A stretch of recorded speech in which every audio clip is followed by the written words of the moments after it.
آج 25ویں رات ہے، طاق رات ہے، اگر اللہ نہ کرے کوئی اس گناہ میں مبتلا ہے تو وہ آج کی رات رو رو کے اللہ سے توبہ کرے، اور کسی بزرگ سے رابطہ کرے کہ حضرت میرے اندر یہ بیماری ہے تو کسی طرح سے میں اس بیماری سے بچنا چاہتا ہوں، تو مجھے کوئی طریقہ بتائیں کہ اس عذاب سے میری جان چھوٹ جائے۔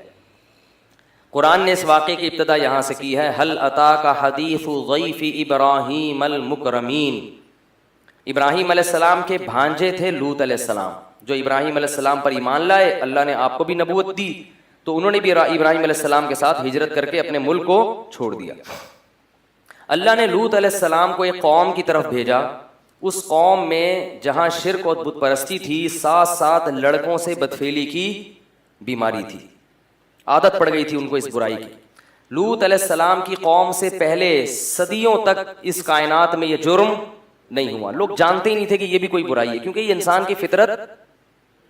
فطرت اس کو مانتی نہیں ہے، انسان کو اس طرف اللہ نے رغبت رکھی نہیں ہے، یہ جب تک کوئی باقاعدہ عادت نہ ڈالے بری پڑتی نہیں ہے، یہ خود سے پڑنے والی عادت نہیں ہے۔ جیسے چرس اور ہیروئن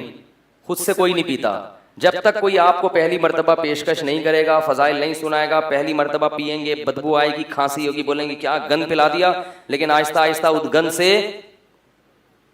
طبیعت کیا ہوتی ہے مانوس۔ شراب بھی ایسے ہی ہے، بدبودار چیز ہے، شرابی کے منہ سے بدبو آتی ہے، لیکن انسان یہ سوچ کے بتکلف پیتا ہے کہ دیکھیں کر کے دیکھیں ہوتا کیا ہے۔ تو یہ جو لڑکوں سے بدفعلی کا مرض ہے، اللہ نے مرد کی رغبت مرد کی طرف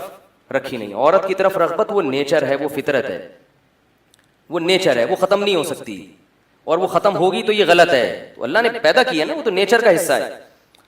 مرد کی طرف لڑکے کی طرف رغبت ہونا یہ نیچر کا حصہ نہیں ہے، یہ بیماری ہے،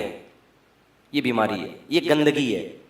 اور یہ بیماری پیدا کیوں ہوتی ہے؟ وہی وجہ جو میں بتاتا رہتا ہوں، شادیوں کا رواج نہیں ہے، بالغ ہو جاتے ہیں، جب خواہش حلال طریقے سے پوری نہیں ہوتی تو کہاں منہ مارتے ہیں؟ جیسے ایک آدمی کو حلال روٹی نہیں ملے گی کھانے کے لیے تو کچرے میں سے جو ملے گا اٹھا کے کھا لے گا، تو یہی حال ہوتا ہے کہ گند میں منہ مارتا ہے اور پھر اس گندگی کی عادت پڑ جاتی ہے۔ بعض لوگ ایسے ہوتے ہیں جن کو بلوغت کے وقت ہی عادت ہوتی ہے اس کی، تو وہ لوگ ہوتے ہیں جنہوں نے دوسرے نے ان کو خراب کیا ہوتا ہے،